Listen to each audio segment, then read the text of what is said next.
Welcome students. আজকে আমরা যে টপিকটা পড়তে যাব সেই টপিকটা হলো ক্লাস 11। সেই টপিকটার নাম হলো মেকানিক্সের সেকেন্ড চ্যাপ্টার একমাত্রিক গতি। ওয়ান ডাইমেনশনাল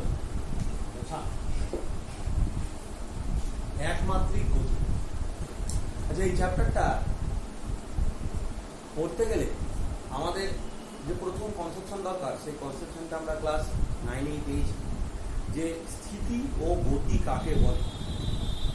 কোনো বস্তু স্থির অবস্থায় থাকলে তার অবস্থাকে আমরা বলে থাকি স্থির, কোনো বস্তু গতিশীল অবস্থায় থাকলে তার অবস্থাকে আমরা বলে থাকি গতি।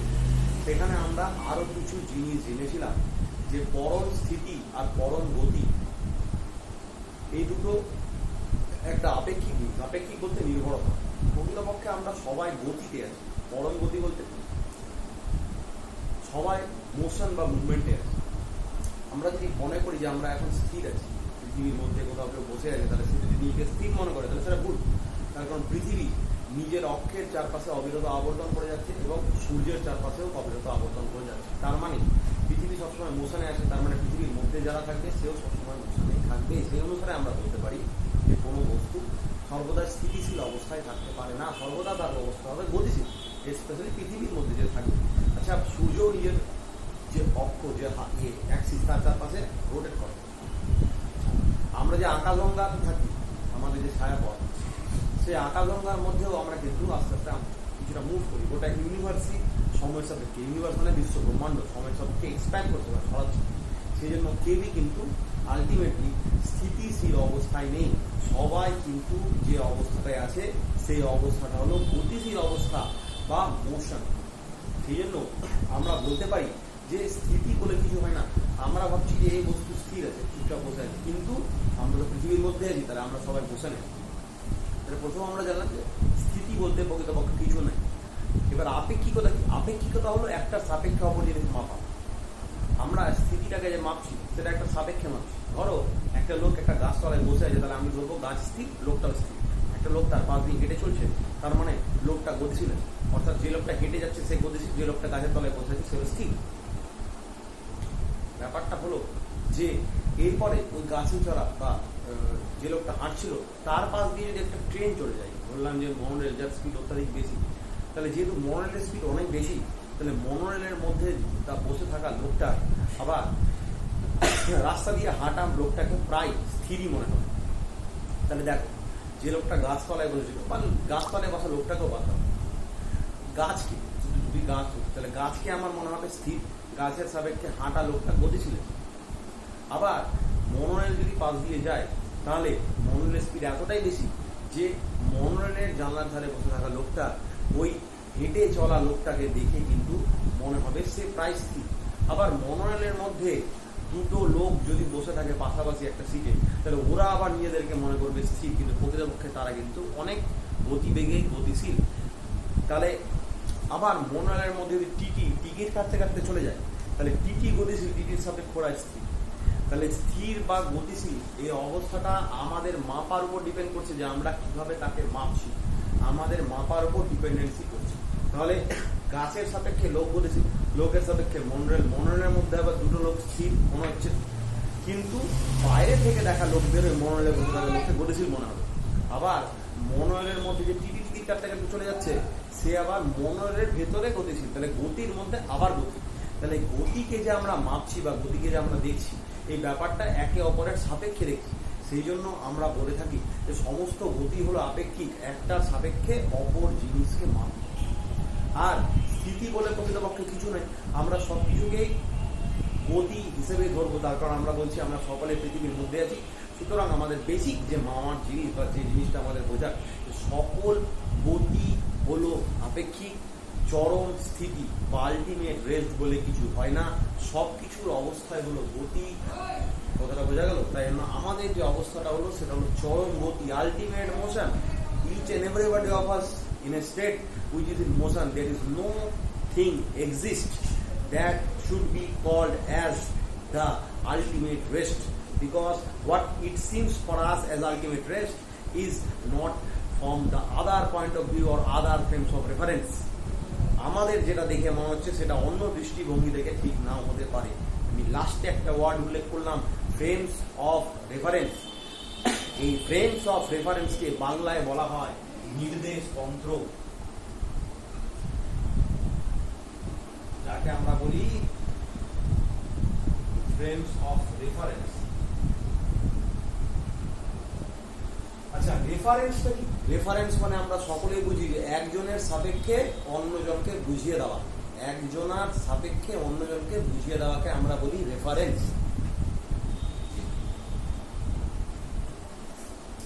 তাহলে রেফারেন্স জিনিসটা ঠিক কিভাবে আমরা কাজে লাগাবো সেটা একটু আমরা দেখি।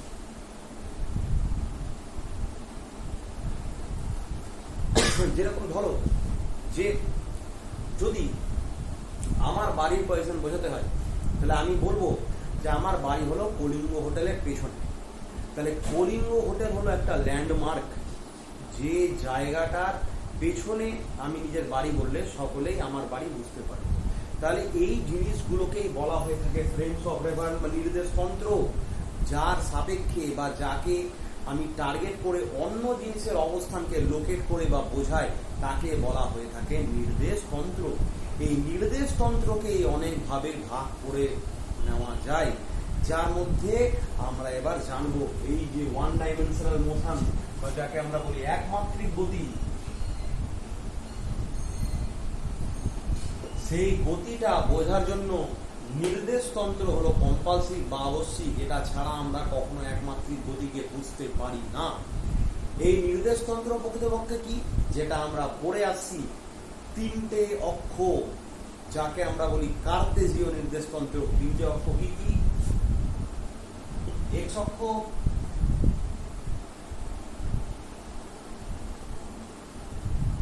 ওয়াই অক্ষ, এবং আরেকটা অক্ষ তুমি এদিক বরাবর আঁকতে পারো যেটা হলো জেড অক্ষ। X axis, Y axis, Z axis. ধরো একটা পিঁপড়ে, ছোট থেকে পিঁপড়ে সরল রৈখিক পথে এরকম ভাবে চলে যাচ্ছে। আমি বললাম যে পিঁপড়েটার অবস্থানকে তুমি বোঝাও। তুমি পিঁপড়ের সমান্তরালে একটা অক্ষ আঁকলে, যে অক্ষটার নাম হলো এক্স অক্ষ। পিঁপড়ের সমান্তরালে একটা অক্ষ আঁকলে যে অক্ষের নাম হলো এক্স অক্ষ। তাহলে আমি বলবো যে এক্স অক্ষের সমান্তরালে পিঁপড়েটা করেছি, এক্স অক্ষের সাথে সমান্তরালে পিঁপড়েটা করেছি। তাহলে যে বুঝতে চাইছে পিঁপড়ের অবস্থান সে বুঝে গেল, আচ্ছা এক্স অক্ষের সাথে সমান্তরালে। তাহলে আমি পিঁপড়ের অবস্থানটাকে বুঝিয়ে দিলাম, এইটা হলো নির্দেশ তন্ত্রের কাজ। কিন্তু পিঁপড়ের অবস্থান বোঝাবার জন্য আমার একটাই অক্ষ রাখলো, শুধুমাত্র এক্স অক্ষ। ওই জন্য এটাকে বলবো one dimensional frame of reference বা এক মাত্রিক নির্দেশ তন্ত্র। এবার আমি ধরলাম যে পিঁপড়েটা সরল রৈখিক পথ ছাড়লো, সে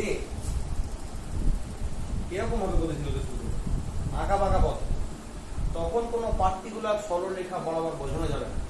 তখন আমি দুটো অক্ষ আঁকলাম, এটা মূল বিন্দু আমরা সবাই জানি, এদিকে এক্স অক্ষ, এদিকে ওয়াই অক্ষ। তাহলে যেহেতু তল বরাবর যাচ্ছে, তল মানে ক্ষেত্রফল, ক্ষেত্রফলের দৈর্ঘ্য থাকতে হবে, ক্ষেত্রফলের প্রস্থ থাকতে হবে। দৈর্ঘ্য বরাবর এক্স কাজ করছে, প্রস্থ বরাবর ওয়াই কাজ করছে। সুতরাং তখন ওর অবস্থানকে বোঝাতে গেলে আমার দুটো অক্ষের দরকার পড়লো, এক্স অক্ষ আর ওয়াই অক্ষ। তাহলে এই তলটাকে আমরা বলবো এক্স ওয়াই তল। এক্স আর ওয়াই এর মিলিত ভাবে এই তল তৈরি হয়েছে, ওই জন্য আমি বললাম এক্স ওয়াই তল। তাহলে কোন বস্তু যদি একটা তলের উপর দিয়ে যায় তাহলে তখন তাকে তার অবস্থানকে বোঝাবার জন্য আমাদের দুটো অক্ষ লাগে। সেই জন্য এই নির্দেশ তন্ত্রকে আমরা বলবো দ্বিমাত্রিক নির্দেশ তন্ত্র। এক্স ওয়াই তলকে আমরা বলবো দ্বিমাত্রিক নির্দেশ তন্ত্র বা টু ডাইমেনশনাল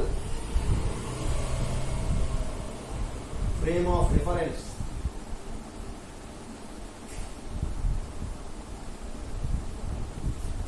দ্বিমাত্রিক নির্দেশ তন্ত্র বা two dimensional frame of reference.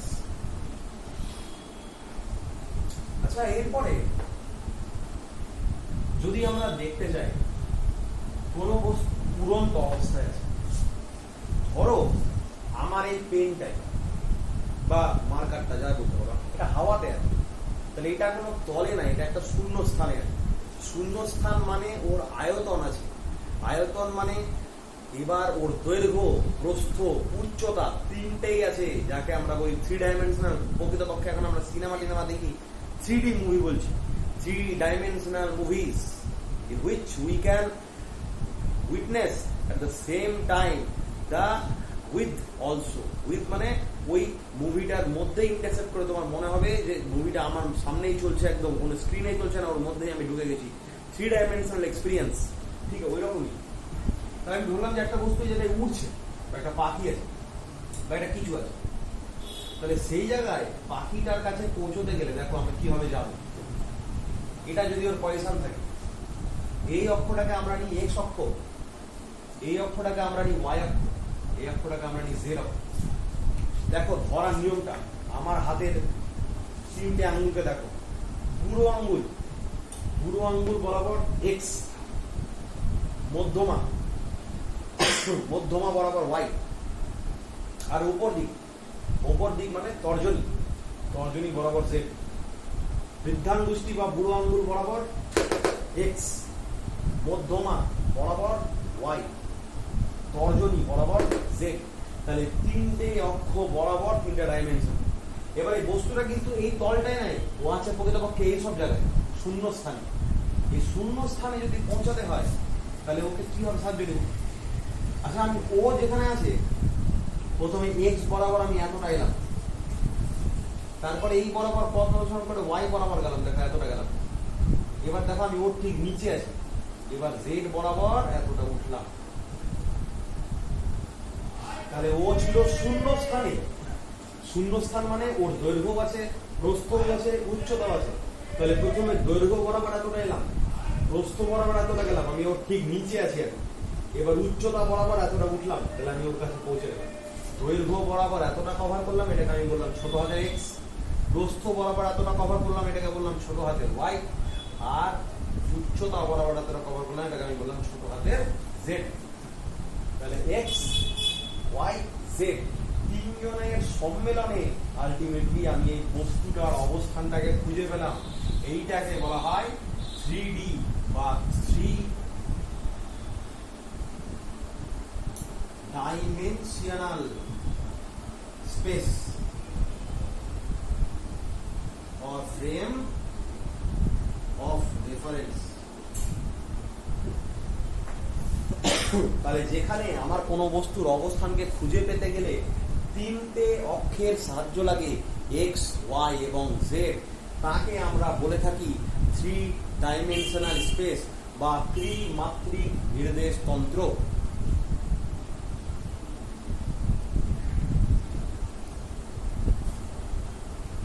আচ্ছা, নেক্সট আমরা যে জিনিসটা জানবো যে এক্স অক্ষ বরাবর যখন ছিল একটাই অবস্থান, ওয়াই অক্ষ বরাবর বা জেড অক্ষ বরাবর যদি যায় তাহলে একটাই অবস্থান, কিন্তু কোনো তলে গেলে এক্স ওয়াই বা ওয়াই জেড বা জেড এক্স। আর যদি কোনো শূন্য স্থানে থাকে তাহলে এক্স ওয়াই জেড তিনটারই সাহায্য আমার লাগছে। কোনো শূন্য স্থানে থাকলে 3টার সাহায্যই লাগছে। আচ্ছা, ধরো এটা আছে এক্স অক্ষ, এটা আছে ওয়াই অক্ষ, একটা বস্তু এখানে, তাহলে এর অবস্থান কি করে বার করবো? আমি এক্স বরাবর এতটা গেলাম, ছোট হাতের এক্স।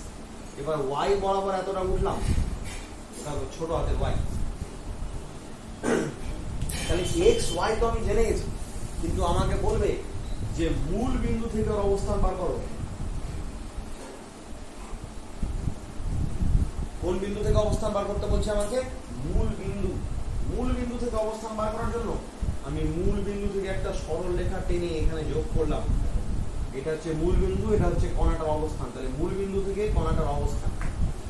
আচ্ছা দেখো, এটা একটা সমকোণী ত্রিভুজ গঠন করেছে, কিন্তু আমরা দেখতে পাচ্ছি সমকোণী ত্রিভুজ, যার লম্বের জায়গায় ওয়াই, ভূমির জায়গায় এক্স, আর এই যে দূরত্ব এটাকে আমি ধরলাম আর। এটাকে আমি কি ধরলাম? আর। আমরা জানি পিথাগোরাসের উপপাদ্য, অতিভুজ স্কয়ার ইকুয়াল টু ভূমি স্কয়ার প্লাস লম্ব স্কয়ার। তাহলে সেই অনুসারে অতিভুজ ইকুয়াল টু রুট ওভার ভূমি স্কোয়ার প্লাস লম্ব স্কোয়ার।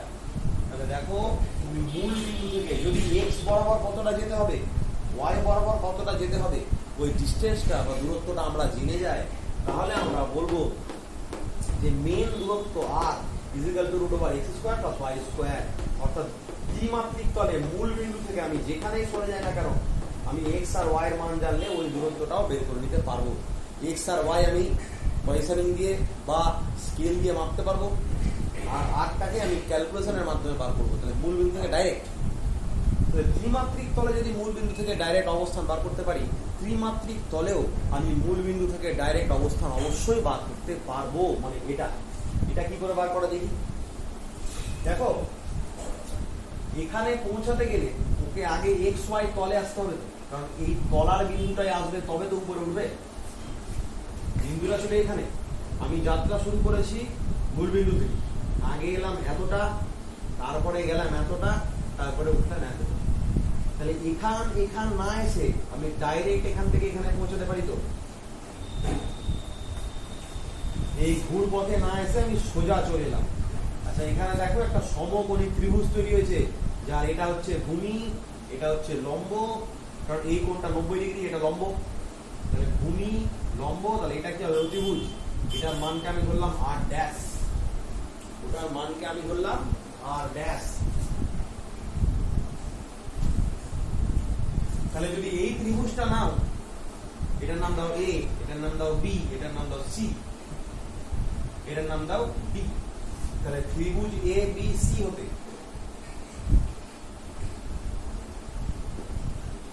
অতিভুজ স্কয়ার মানে R dash square equal to লম্ব স্কয়ার প্লাস ভূমি স্কয়ার মানে Y square plus X square. আমি লিখলাম X square plus Y square. এবার কিন্তু আমার কাজ হলো মূল বিন্দু থেকে ডাইরেক্ট ওই বিন্দুটায় পৌঁছানো। মূল বিন্দু থেকে ডাইরেক্ট এখানে পৌঁছানো, কোনো ঘুর পথের আমার দরকার নাই, ডাইরেক্ট পৌঁছাবো। তাহলে মূল বিন্দু থেকে ডাইরেক্ট পৌঁছালে আমি একদম এ থেকে চলে আসবো ডি তে। তাহলে দেখো এখানেও একটা সমকোণী ত্রিভুজ পাচ্ছ। এইটা যেহেতু লম্ব হবে উঠেছে, তাহলে এই কোণটা 90 ডিগ্রি, ভূমির উপর লম্ব আছে এটা। তাহলে ত্রিভুজ এ সি ডি, এই ত্রিভুজটা দেখো এটা হলো অতিভুজ, এটাই হলো আমাদের মেন দূরত্ব। এই দূরত্বটাকে আমি ধরলাম আর, এই দূরত্বটা বার করা আমার কাজ। তাহলে এই দেখো এ সি ডি ত্রিভুজের ক্ষেত্রে এসিটা হচ্ছে ভূমি আর সিডিটা হচ্ছে লম্ব। এসি হচ্ছে ভূমি, সিডি লম্ব, এ সি ডি, এসি ভূমি, সিডি লম্ব আর অতিভুজ। তাহলে আবার লিখবো ত্রিভুজ এ সি ডি হতে অতিভুজ স্কয়ার ইকুয়াল টু ভূমি স্কয়ার প্লাস লম্ব স্কয়ার। লম্বটা দেখো ছোট হাতের জেড আছে, ছোট হাতের জেড স্কয়ার। और আর ড্যাশ স্কয়ারের জায়গায় কি লিখতে পারি, X square plus Y square, আর এখানে জেড স্কয়ার। और আর এর মান হচ্ছে x square plus Y square plus অর্থাৎ এক্ষেত্রেও আমরা ডাইরেক্ট সমগ্র দূরত্বটা বের করে নিতে পারছি। আর equal to root over X square plus Y square plus Z square. তাহলে দ্বিমাত্রিকেও আমার যদি তিনটা দূরত্ব জানা থাকে, তো ডাইরেক্ট আমি মূল বিন্দু থেকে ওখানে পৌঁছাতে পারবো। এই দূরত্বটা হবে এটা। এই দুটো ভেরি ইম্পর্টেন্ট জিনিস।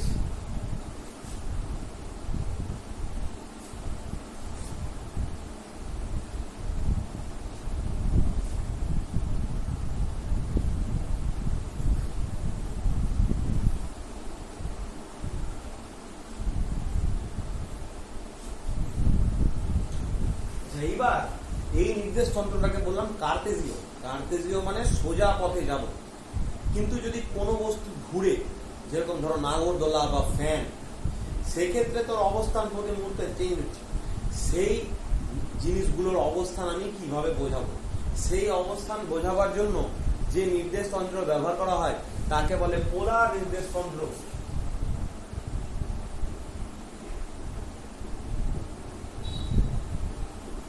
ঘূর্ণনশীল বস্তুর ক্ষেত্রে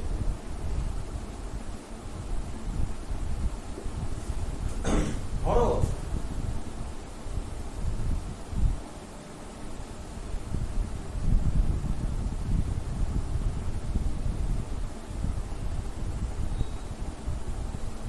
একটা বৃত্ত, এই বৃত্ত বরাবর হয়তো একটা বস্তু এরকম করে ঘুরছে, আমাকে বলেছে এর অবস্থানটা বার করতে হবে।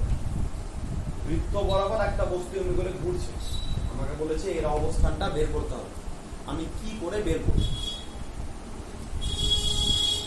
যে করে বের করবো তাকেই বলবো পোলার নির্দেশতন্ত্র বা পোলার ফ্রেমস অফ রেফারেন্স। অবশ্যই বৃত্তপথে ঘুরছে, তাহলে তার একটা মূল বিন্দু আছে, আমরা সবাই জানি। বৃত্তের অসংখ্য ব্যাস হয়, আমি যে কোনো একটা ব্যাস আঁকলাম, বৃত্তের অসংখ্য ব্যাসের মধ্যে একটাই অনলি ওয়ান ডায়ামিটার আমরা ওখানে নিয়ে নিলাম। এই ডায়ামিটার বা ব্যাসের সাপেক্ষে এর অবস্থান আমাকে বের করতে হবে। এটা কি করে বার করব? দেখো, এটা তো মূল বিন্দু, মূল বিন্দু থেকে বস্তুটার দূরত্ব যেটা হবে সেটা ব্যাসার্ধের সাথে সমান হবে। এটা স্বাভাবিক, বস্তুটা যেখানে পৌঁছে যাক না কেন আলটিমেটলি মূল বিন্দু থেকে দূরত্বটা তো সেম থাকবে, আরই থাকবে, এখানে থাকুক এখানে থাকুক এখানে থাকুক। The substance can change its position, but the distance from the center will remain the same because it is moving along the perimeter of a circle. এটা যেহেতু একটা বৃত্তের পরিধি বরাবর ঘুরছে, সেজন্য কেন্দ্র থেকে দূরত্ব কিন্তু কখনো চেঞ্জ হবে না, এটা সেম থাকবে। এই যে মাঝখানের কোণটা, এই ব্যাসের সাপেক্ষে যদি তুমি কোণ বার করো, সেই কোণটা এটা হচ্ছে ব্যাসের নিয়ারেস্ট পোর্শন এটা বা কাছাকাছি জায়গা এটা, সেই ব্যাসের সাপেক্ষে ওই বস্তুটা কত কোণ পড়ে আছে থিটা। আমি ধরলাম থিটা 1। ও যদি এখান থেকে এদিকে ঘুরে চলে আসে তাহলে কোণটা পাল্টে হয়ে যাবে থিটা 2।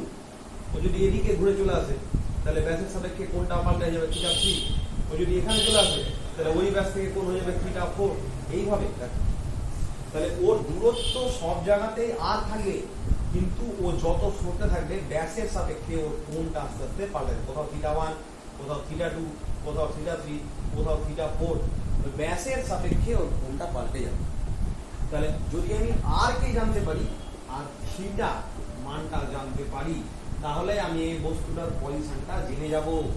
আর তো সব জায়গাতেই সেম থাকবে, কিন্তু থিটাটা পাল্টাতে থাকবে, কোথাও থিটা 1, থিটা 2, থিটা 3, এইভাবে যে কোনো জায়গায় যে কোনো কোণ হতে পারে। তাহলে আমার কাজ হলো একটা মাত্র ব্যাস ওকে ফিক্স হিসেবে ধরে নেওয়া। এবার এই ব্যাসের সাপেক্ষে যেখানে যাবে আমি মাপতে থাকি, যেখানে যাবে আমি মাপতে থাকি। এটা মাপতে পারলেই আমার কাজ হয়ে যাবে। আচ্ছা, তোমাদের একটা কথা যে বলবে যে স্যার ব্যাস তো টোটালটা এতটা, তাহলে এইটুকু ডিস্টেন্স যদি এই কোণটা আমি নিতে হয় তাহলে এই কোণটাও আমি নিতে পারতাম। প্রকৃতপক্ষে সবসময় আমরা দেখবো ক্ষুদ্রতম কোণটা হচ্ছে, তোমরা এইটার জায়গায় এই কোণটা নিতে পারো, কিন্তু যেহেতু আমি একটা ফিক্স দিক নিয়ে নিছি সেই জন্য ওই দিকটার সাপেক্ষে কোণটা নিয়ে যাচ্ছি। তাহলে এই দিকটার সাপেক্ষে আমি কোণটাকে বারবার বারবার নিয়ে যাব। যে কোনো একটা দিককে নিজেরা ফিক্স করে নিতে হবে। বা তোমরা অঙ্কের নিয়ম শিখছই যে ওই পূরক সম্পূরকের নীতি অনুসারে sine of 180 degree minus theta equal to sine theta, আবার cos of 180 degree minus theta equal to minus cos theta, আবার sine of 180 degree plus theta equal to sine theta, cos of 180 degree plus theta equal to minus cos theta. এই জিনিসগুলোর যে পরিবর্তনগুলো হয় সেটাও আমরা এখানে করে নিতে পারবো। ওই কোঅর্ডিনেট যদি 4 ডাইমেনশনাল জিওমেট্রিটা আমরা জানি ত্রিকোণমিতির, তাহলে আমাদের ওটাতেও কোনো প্রবলেম হবে না। অল সাইন ট্যান কস করে আমরা কোথায় কত ডিগ্রি কোণ করে আছি সেটাও বার করে নিতে পারবো। যেরকম আমরা দেখছি অলরেডি, যেহেতু ত্রিকোণমিতি আমরা শেখা হচ্ছে, সেটা হয়তো যদি 400 ডিগ্রির মান হয় তাহলে আমরা করবো 180 ইন্টু 3, 180 ইন্টু 2, 18 2 360 ডিগ্রি হয়ে গেল। 360 মানে আবার ঘুরে ফিরে 4টা কোঅর্ডিনেট কভার, সঙ্গে প্লাস হলো 40 ডিগ্রি। তার মানে ওর হলো দুটো কোঅর্ডিনেট টোটাল ঘুরে ওর কৌণিক মান হলো 40 ডিগ্রি। তাহলে আমরা ঘুরে ফিরে সাইন 40 ডিগ্রি রেখে দেবো। এই একই নীতি আমরা এখানে মেনটেন করে চলতে পারি।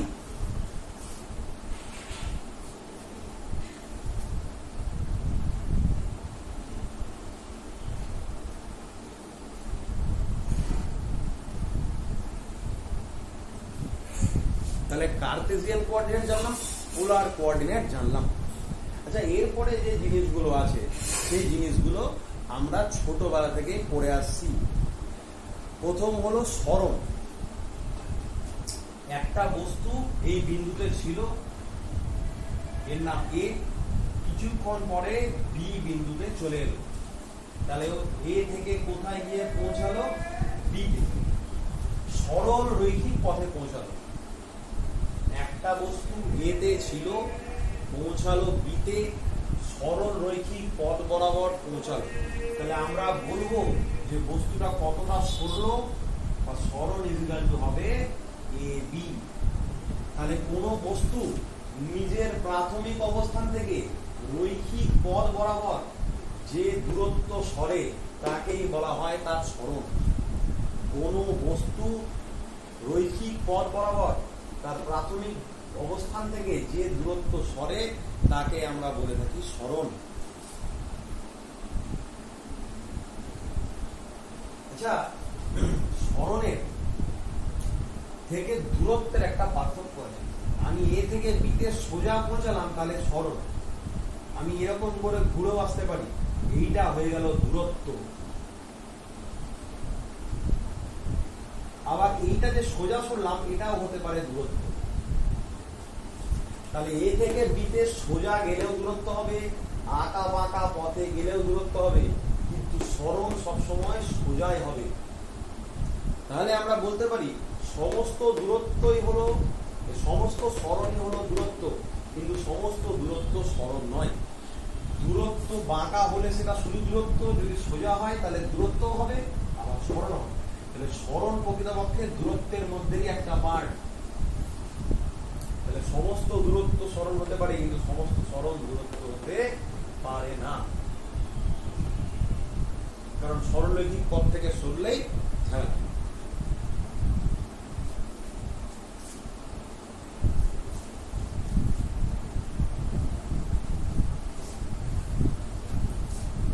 একটা বস্তু এই অবস্থানে ছিল, ওইখান থেকে সরলো, সরে ঘুরে ফিরে আবার এইতে চলে এলাম।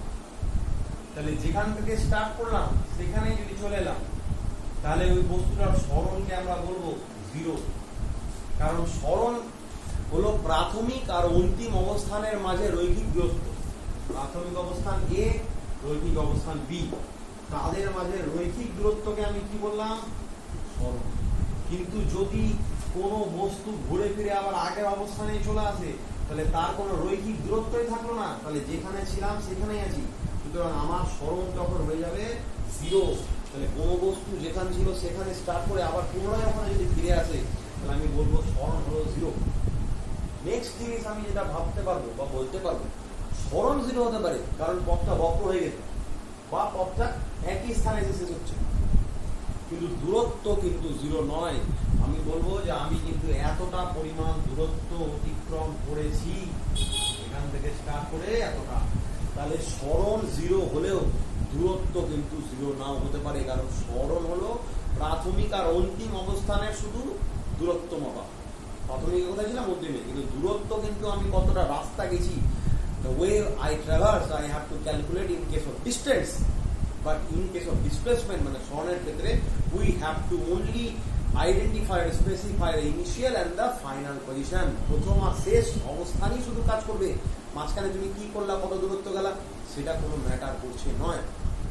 এই জন্য বস্তু আগের অবস্থানে ফিরে আসছে সরণ জিরো হয়, কিন্তু দূরত্ব কিন্তু জিরো হয় না।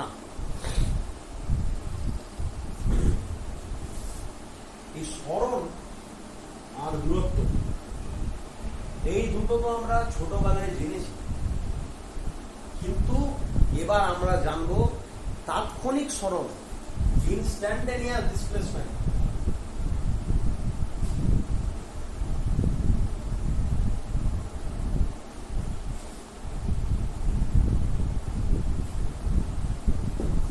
বা তাৎক্ষণিক সরণ।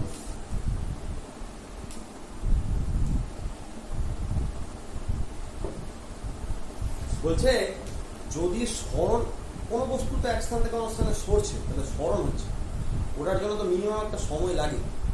আমি যদি ওই সময়টা ওকে খুব কম দিই, মানে সরণের জন্য যে সময়টা লাগছে আমি যদি ওকে সেই সময়টাই না দিই বা খুব কম পরিমাণ সময় দিই, তাহলে সরণটাও খুব কম হবে। সেই জিনিসটাকে বলা হবে তাৎক্ষণিক সরণ। ধরো একটা বস্তু এখান থেকে এখানে সরছিল, সরতে হয়তো সময় হলো 3 সেকেন্ড, কিন্তু আমি ওকে সময় দিলাম 0.0003 সেকেন্ড, 0.00003 সেকেন্ড, মানে 3 into 10 to the power -5 second 3 সেকেন্ডের 1 লক্ষ ভাগের 1 ভাগ। তাহলে ভেবে দেখো কত ক্ষুদ্র সময়, এই সময়ও কতটুকু সরতে পারবে। আমি ওটাকে বোর্ডে লিখে দেখাতে পারবো না, কিন্তু তা বলে কি এই জিনিসটা এক্সিস্ট করে না? এই জিনিসটার কোনো অস্তিত্ব নেই? অবশ্যই এটার অস্তিত্ব আছে। আমরা যদি পারমাণবিক জগতে চলে যাই, ইলেকট্রনের মোশন দেখি বা আদার্স পার্টিকেলগুলোর মোশন দেখি, প্রজেক্টেড পার্টিকেল বিভিন্ন ধরনের পরে জানবো, এদের ক্ষেত্রে বা একটা যদি বুলেট যা বেগে যায় এই সময়ে, কিন্তু কিছুটা হলেও কনসিডারেবল 2-3 সেন্টিমিটার হলেও দূরত্ব অতিক্রম করে নিতে পারে, বা 2-3 সেন্টিমিটার না হলেও অ্যাটলিস্ট 2-3 মিলিমিটার দূরত্ব অতিক্রম করে নিতে পারে বুলেট, যেটা আমাদের পক্ষে সম্ভব নয়। এটা অত্যাধিক গতিশীল বা অত্যাধিক বেগে গতিশীল পদার্থের ক্ষেত্রে কিন্তু এই সময়টা যথেষ্ট কনসিডারেবল সময়, বিশেষ করে অণুপরমাণুর জগতে। তাহলে তাদের ক্ষেত্রে স্মরণটা খুবই ক্ষুদ্র হবে। যে ক্ষুদ্র স্মরণটা আমরা ন্যানোমিটার বা অ্যাংস্ট্রম, যেগুলো তোমরা পড়েছো ক্লাস 9-এ, বিভিন্ন দৈর্ঘ্যের ছোট ছোট একক, মাইক্রন বা মাইক্রোমিটার, ন্যানোমিটার, অ্যাংস্ট্রম, এই সমস্ত অর্ডারে মাপি। সেই অর্ডারগুলো মাপার জন্য যে সময় দেওয়া হয় সেটা খুব ক্ষুদ্র, সেই জন্য সময়টাকে বলা হয় ইনস্ট্যান্টেনিয়াস টাইম।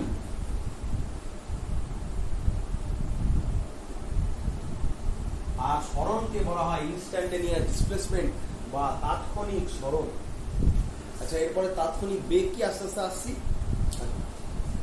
তাৎক্ষণিক স্মরণকে আমরা লিখি ডেল্টা এস দিয়ে, স্মরণকে লিখি এস দিয়ে, আর তাৎক্ষণিক স্মরণকে আমরা লিখি ডেল্টা এস দিয়ে। ডেল্টা মানে আবার পরিবর্তন বোঝায়, মানে ওর স্মরণের পরিবর্তনটা এত ছোট যে আমি ওকে ডেল্টা এস দিয়ে লিখলাম। ডেল্টা, এটার মানে আবার পরিবর্তনও বোঝায়। পরিবর্তন মানে কতটা ও সরল। আচ্ছা, সময়কে আমরা সাধারণত টি দিয়ে লিখি, টি ফর টাইম, কিন্তু খুব ক্ষুদ্র সময়কে আমরা লিখি ডেল্টা টি। এটা হচ্ছে ক্ষুদ্র সময়, তাৎক্ষণিক সময় যাকে আমরা বলি। তাহলে ডেল্টা টি হলো তাৎক্ষণিক সময়, আর ডেল্টা এস হলো তাৎক্ষণিক স্মরণ, মানে সময়টা খুবই ছোট, স্মরণটাও খুবই ছোট। আমরা বেগ, দ্রুতি এগুলো পড়ে এসেছি।